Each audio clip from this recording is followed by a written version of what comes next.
الحمدللہ رب العالمین والصلاة والسلام علی رسولہ الامین وعلی آلہ واصحابہ وذریاتہ واہل بیتہ اجمعین اما بعد اعوذ باللہ من الشیطان الرجیم بسم اللہ الرحمن الرحیم قال اللہ تعالی فی کتابہ الکریم والفرقان المجید لقد کان لکم فی رسول اللہ اسوۃ حسنہ صدق اللہ العظیم۔ محترم سامعین، ناظرین، آج کی جو ہماری گفتگو ہوگی وہ گزشتہ سے پیوستہ ہوگی۔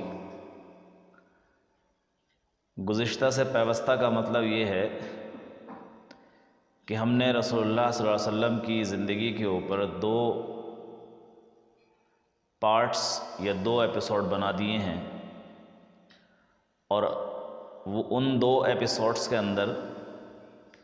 ہم نے اللہ کے رسول صلی اللہ علیہ وسلم کی نبوت سے پہلے کی زندگی کے حالات بیان کیے تھے۔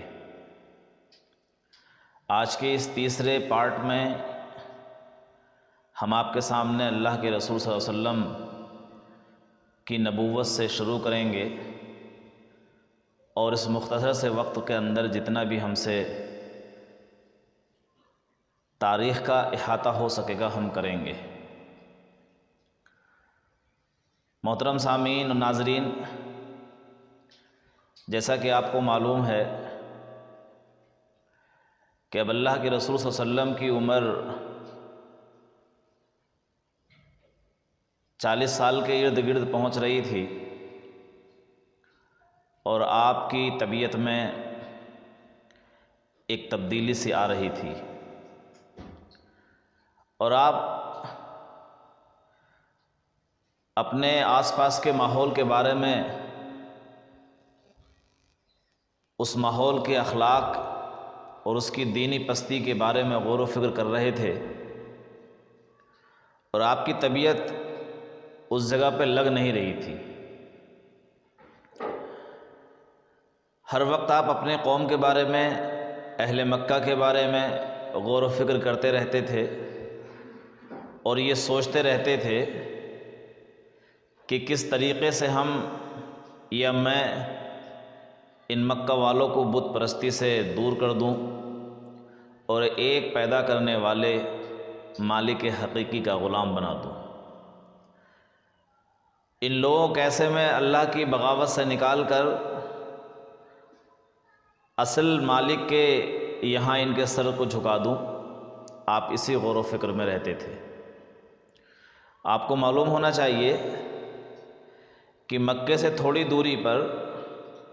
ایک غار تھا، اس کا نام غار حرا تھا۔ غار حرا میں آپ یہی سب باتیں بیٹھ کے سوچا کرتے تھے۔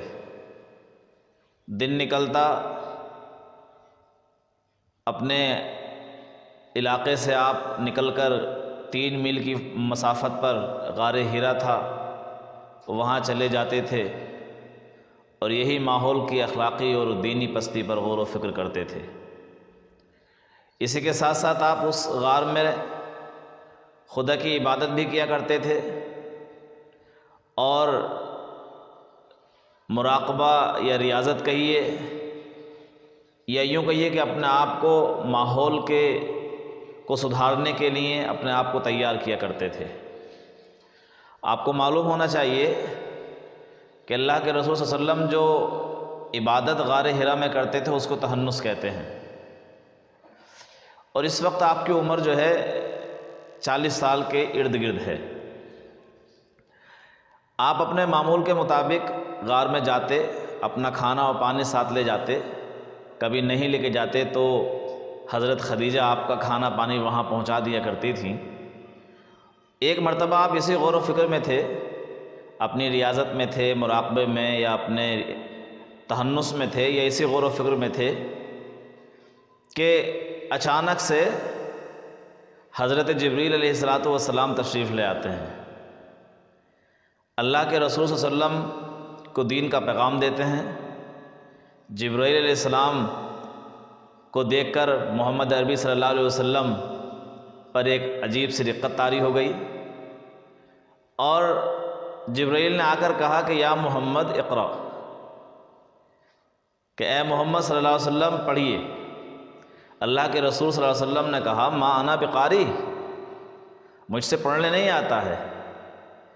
جبرائیل علیہ السلام نے محمد عربی صلی اللہ علیہ وسلم کو پکڑا اور زور سے بھینچا، اتنی زور سے بھینچا کہ آپ تھک گئے، اور پھر چھوڑ دیا، اور پھر کہا یا محمد اقرا۔ آپ نے کہا ما انا بقاری، اور پھر یہی کام 3 مرتبہ کیا، اور جب تیسری مرتبہ کیا تو پھر کہا کہ اقرا، تو پھر اللہ کے رسول صلی اللہ علیہ وسلم نے پڑھنا شروع کیا، اور وہ سورہ قلم کی ابتدائی 5 آیتیں، اقرا بسم ربک الذی خلق، خلق الانسان من علق، اقرا وربک الاکرم الذی علم بالقلم، علم الانسان ما لم یعلم، یہاں تک جو ہے یہ وہی آپ کے اوپر اتری۔ یہ 5 آیتیں ہیں جو اللہ کے رسول صلی اللہ علیہ وسلم پر پہلی مرتبہ اتری۔ یہ مہینہ رمضان کا مہینہ تھا، اس لیے جب رمضان کا مہینہ آتا ہے تو اس وقت ہم کو یہ یاد دلایا جاتا ہے کہ یہ قرآن رمضان کے مہینے میں نازل ہوا۔ تو اس وقت جو جبرائیل علیہ السلام تشریف لے کے آئے ہیں یا لائے تھے، وہ رمضان کا مہینہ، اور محمد عربی صلی اللہ علیہ وسلم پر پہلی وحی نازل ہو جاتی ہے۔ اس کے بعد میں جبرائیل علیہ السلام چلے جاتے ہیں، اور پیارے نبی اپنے گھر آ جاتے ہیں، اور اس وقت آپ کے اوپر ایک لرزہ طاری رہتا ہے، آپ گھبرائے سے ہوتے ہیں، اور آ کر اپنے گھر میں حضرت عائشہ، حضرت خدیجہ رضی اللہ تعالیٰ عنہ سے کہتے ہیں یا خدیجہ زملونی زملونی زملونی، خدیجہ مجھے کچھ اڑا دو، مجھے کچھ اڑا دو، مجھے کچھ چادر اڑا دو۔ حضرت خدیجہ رضی اللہ تعالیٰ عنہ نے آپ کی یہ حالت دیکھ کے آئیں، آپ سے حال چال پوچھے، آپ نے غار حرا کے اندر جو کچھ بھی ہوا تھا وہ سارا واقعہ بتایا، اور ساتھ ساتھ میں آپ نے یہ بھی کہا کہ اے خدیجہ مجھے اپنی جان کے ضائع ہونے کا ڈر لگتا ہے۔ اب یہاں سے ایک بہترین زوجہ کا، ایک بہترین بیوی کا کردار شروع ہوتا ہے، اور حضرت خدیجہ رضی اللہ تعالیٰ عنہ نے محمد عربی صلی اللہ علیہ وسلم کو سمجھانا اور آپ کے ہمت باندھنا، آپ کو حوصلہ دینا شروع کیا، اور آپ نے یہ کہا کہ ایسا نہیں ہو سکتا، اللہ آپ کو ضائع نہیں ہونے دے گا۔ اس کی وجہ یہ ہے کہ آپ اپنے قرابت داروں کا حق ادا کرتے ہیں، اس کی وجہ یہ ہے کہ لوگوں کے آپ بوجھ اٹھاتے ہیں، فقیروں اور مسکینوں کو آپ مدد کرتے ہیں، مسافروں کی آپ مہمان نوازی کرتے ہیں، اور انصاف کی خاطر آپ لوگوں کی مصیبتوں میں کام آتے ہیں۔ یہ باتیں حضرت خدیجہ نے کہیں، اور کہا کہ مجھے پورا یقین ہے کہ اللہ آپ کو ضائع نہیں کرے گا، اس لیے کہ آپ کے اندر یہ صفات موجود ہیں۔ اس واقعے کے بعد حضرت خدیجہ آپ کو ورقہ بن نوفل کے پاس لے گئیں۔ ورقہ بن نوفل ایک عیسائی عالم تھے، انجیل میں ماہر تھے، ان کے پاس لے گئیں، سارا واقعہ بتایا۔ واقعہ بتانے کے بعد میں ورقہ بن نوفل نے کہا کہ جو کچھ تم نے کہا وہ، اور اس سے پہلے یہ ناموس عیسیٰ اور موسیٰ کے پاس بھی آ چکا ہے، اور یہ جس کے پاس بھی آیا ہے وہ اس کے پاس کلام الہی لے کر آیا ہے، اور ایک وقت ایسا آئے گا کہ تمہاری قوم اے محمد تم کو نکال دے گی۔ اللہ کے رسول نے بڑی حیرت سے پوچھا تھا کیا میرے اپنے لوگ جو مجھے صادق اور امین کہتے ہیں وہ مجھے نکال دیں گے؟ ورقہ بن نوفل نے کہا تھا کہ ہاں، جو کلام فرشتہ تمہارے پاس لے کے آیا ہے، اس سے پہلے بھی جن لوگوں کے پاس یہ کلام لے کے آیا ہے، اس کی قوم نے اس نبی کے ساتھ میں، اس رہبر کے ساتھ میں ایسا ہی کیا ہے۔ لیکن اگر میں اس وقت تک زندہ رہا تو میں تمہاری ضرور مدد کروں گا۔ تاریخ میں لکھا ہے کہ کچھ وقت کے بعد ورقہ بن نوفل کا انتقال ہو جاتا ہے، اور ادھر محمد عربی صلی اللہ علیہ وسلم اپنے گھر آ جاتے ہیں، لیکن وحی کے نہ آنے کا سلسلہ، وحی اب کافی وقت سے وحی نہیں آ رہی، وحی کا سلسلہ منقطع ہو گیا، اور تاریخ کی کتابوں میں لکھا ہے کہ یہ سلسلہ تقریباً 6 مہینے یا 2.5 سال یا 3 سال تک چلا۔ گویا محمد عربی صلی اللہ علیہ وسلم کے پاس جبرائیل علیہ السلام پہلی اقرا بسم ربک الذی خلق کے بعد میں، پہلی وحی کے بعد میں تقریباً 6 مہینے کم سے کم یا 2.5 سال یا 3 سال تک جو ہے وحی لے کر نہیں آئے۔ حافظ ابن حجر عسقلانی نے اپنی کتاب میں اس کی کئی وجوہات لکھی ہیں، وہ جو آپ میں سے جو حضرات چاہیں وہ اس کو پڑھ سکتے ہیں۔ محترم سامعین، یہ وحی کا جو سلسلہ رکا اس کو تاریخ اسلام میں فترۃ الوحی کے نام سے جانا جاتا ہے۔ اب فرشتہ دوبارہ آتا ہے، چاہے 6 مہینے بعد یا 2.5 سال بعد یا 3 سال بعد، فرشتے نے آ کر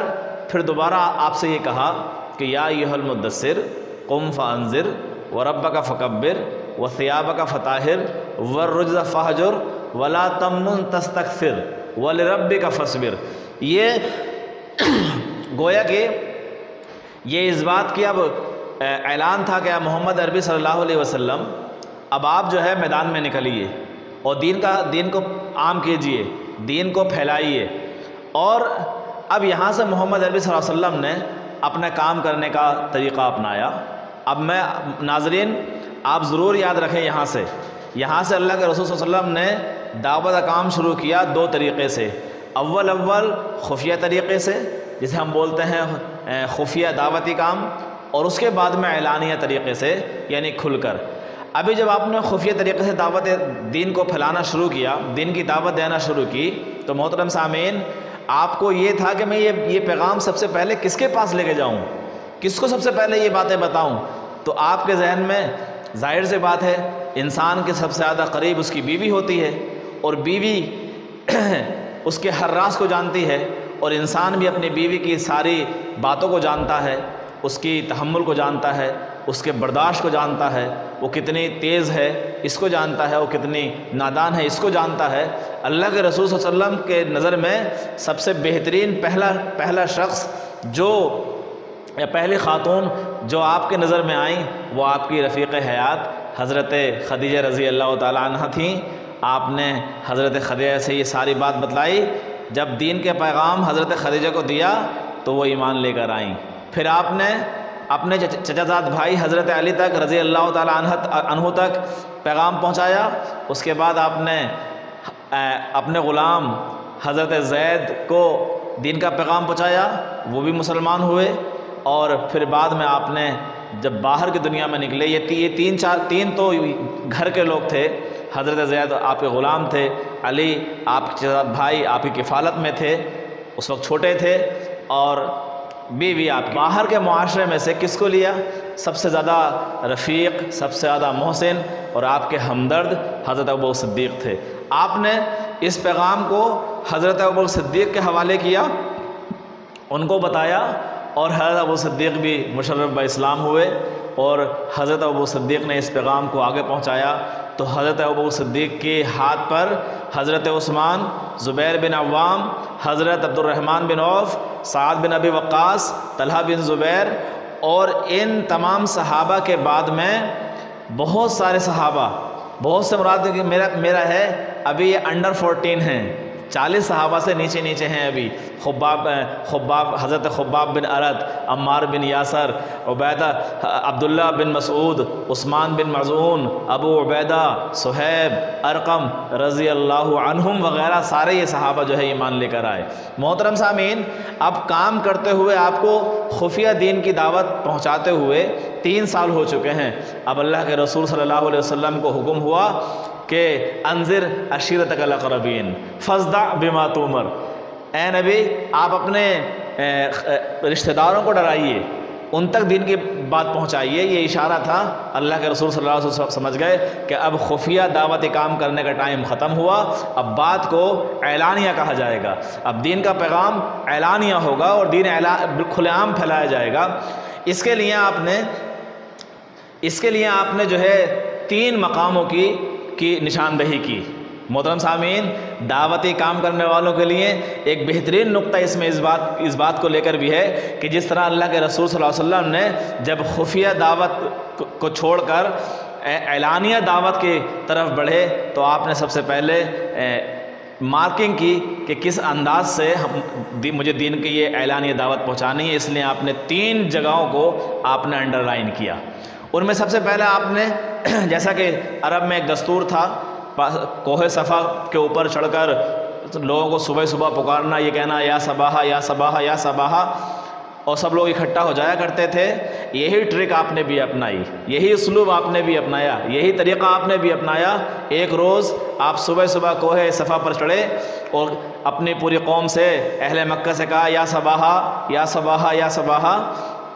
یہ الفاظ سننا تھا کہ پورے مکہ کے لوگ اکٹھا ہو گئے، اور پھر آپ نے وہاں پر تاریخ کا وہ جملہ، تاریخ کا وہ خطبہ، تاریخ کا وہ پیغام جو آپ نے سب سے پہلی مرتبہ اعلانیہ دیا تھا، وہ یہ کہ اے لوگوں، اگر میں یہ کہوں کہ اس پہاڑی کے پیچھے ایک بہت بڑا لشکر ہے جو ان قریب تمہارے اوپر حملہ کر دے گا، تو کیا تم میری بات کو مانو گے؟ سب لوگوں نے سامنے، جتنا مجمع پہاڑی کے نیچے وہاں کھڑا ہوا تھا، سب لوگوں نے کہا کہ ہم نے آپ کو آج تک صادق اور امین ہی پایا ہے، سچا پایا ہے، امانت دار پایا ہے، آپ کی بات میں جھوٹ نہیں ہوتا ہے، آپ جو کہہ رہے ہو وہ سچ ہی ہوگا۔ تو آپ اللہ کے رسول نے کہا ہے لوگوں، میں تم سب کو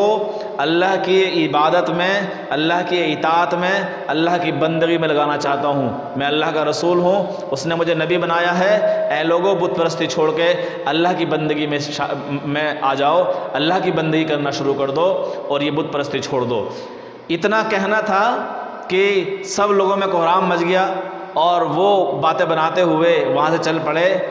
ناظرین، اس بات کو آپ غور دیجئے گا کہ اسی میں ابو لہب جو آپ کا چچا تھا وہ بھی کھڑا تھا، اس نے کہا تبا لک لہٰذا جماعتنا، کہ یہ بددعائی الفاظ تھے جو اس نے نبی کریم صلی اللہ علیہ وسلم کے لیے کہے۔ قرآن نے انہی الفاظ میں اس کو جواب دیا، تبت یدا ابی لہب وتب ما اغنی عنہ مالہ وما کسب۔ سورہ لہب کے اندر یہ بات جو ہے اللہ نے ویسے جواب دیا کہ ٹوٹ جائیں ابو لہب کے ہاتھ۔ ناظرین، اس موقع پر کسی نے بھی جو ہے اس موقع پر کسی نے بھی کوئی بات نہیں مانی۔ یہ پہلی دعوت کا پیغام تھا جس میں بہت زیادہ آپ نتائج سامنے نہیں آئے، کوئی بات سننے پر راضی نہیں ہوا۔ حضرت محمد عربی صلی اللہ علیہ وسلم نے حضرت علی سے کہا، جبکہ اس وقت حضرت علی کی عمر تقریباً 12 سال تھی، کہا کہ علی دعوت کا انتظام کرو، اب جو دعوت ہے وہ کھانے پینے کی دعوت کا انتظام کرو۔ کھانا بنوایا گیا، بنو ہاشم کے جتنے گھر گھرانے تھے سب کو بلایا گیا، خاندان والوں کو اکٹھا کیا گیا، اور اللہ کے رسول نے اپنا وہی میسج، لوگوں میں اللہ کا نبی بنایا گیا ہوں اور بتوں کی پرست چھوڑ دو، اللہ کی بندگی میں شامل ہو جاؤ، اللہ کی بندگی کرو، اس کی مرضی کے مطابق اپنی زندگی گزارو، اور میں اللہ کا رسول ہوں، مجھ کو رسول تسلیم کرو۔ ناظرین، آپ نے کہا، محمد عربی صلی اللہ علیہ وسلم نے اس مجمع سے کہا، اس خاندان کے لوگوں سے کہا ہے میرے خاندان کے لوگوں، میرے اس کام میں کون میرا ساتھ دے گا؟ سب کے اوپر سناٹا چھا گیا۔ ایک آواز جو بہت معصوم سی آواز تھی، بچے کی آواز تھی، وہ آواز آئی اور اس نے کہا کہ میں آپ کا ساتھ دوں گا۔ وہ تھے حضرت علی رضی اللہ تعالیٰ عنہ، جن کی عمر تقریباً 12 سال تھی۔ وہ بولے، حضرت علی بولے، گرچہ میری آنکھیں آئی ہوئی ہیں، آنکھیں میری دکھی ہوئی ہیں، اور گرچہ میری ٹانگیں پتلی پتلی ہیں، لیکن اس کام میں، اس دین کو پھیلانے میں آپ کا ساتھ دوں گا، میں آپ کے ساتھ رہوں گا۔ سب لوگوں نے بہت مذاق اڑائی، لیکن کسے کیا معلوم تھا کہ یہ وہ علی بنے ہیں، یہ وہ علی ہیں کہ جن کے بغیر خیبر کا قلعہ فتح نہیں کیا جا سکتا تھا، جن کو تاریخ اسلام میں حیدر کے نام سے، جن کو لوگ شیر خدا کے نام سے جانتے ہیں، جن کے بڑے فضائل ہیں، جن کی بڑے منزلت ہے۔ ناظرین، وہاں سے بھی لوگ چلے گئے۔ اب اللہ کے رسول صلی اللہ علیہ وسلم نے گھر سے باہر دین کا پیغام پہنچانے کی کوشش کی، اور آپ نے تیسرا نشان یا تیسری منزل یا تیسرا ہدف یا تیسرا ٹارگٹ آپ کا حرم تھا، کعبہ تھا۔ ایک روز آپ کعبے میں چلے گئے، جب کعبے میں پہنچے وہاں پر بھی یہی پیغام دیا۔ جب یہ پیغام دیا تو لوگ آپ کے اوپر ٹوٹ پڑے۔ وہیں پر ایک صحابی جو چپکے سے ایمان لا چکے تھے، ان کا نام حارث بن حالہ تھا۔ حضرت حارث بن حالہ آپ کے آڑ میں آ گئے اور تلواریں ان پر پڑیں، اور یہ پہلی شہادت تھی جو اللہ کے رسول صلی اللہ علیہ وسلم کی دعوت کی بنا پر، یا اسلام میں یہ پہلی شہادت تھی کہ جو اسلام میں حضرت حارث بن حالہ شہید ہوئے۔ تو اسلام میں پہلے شہید ہونے والوں میں سے حضرت حارث بن حالہ ہیں، جنہوں نے اللہ کے رسول صلی اللہ علیہ وسلم کا ڈیفینس کرتے ہوئے شہادت پائی تھی۔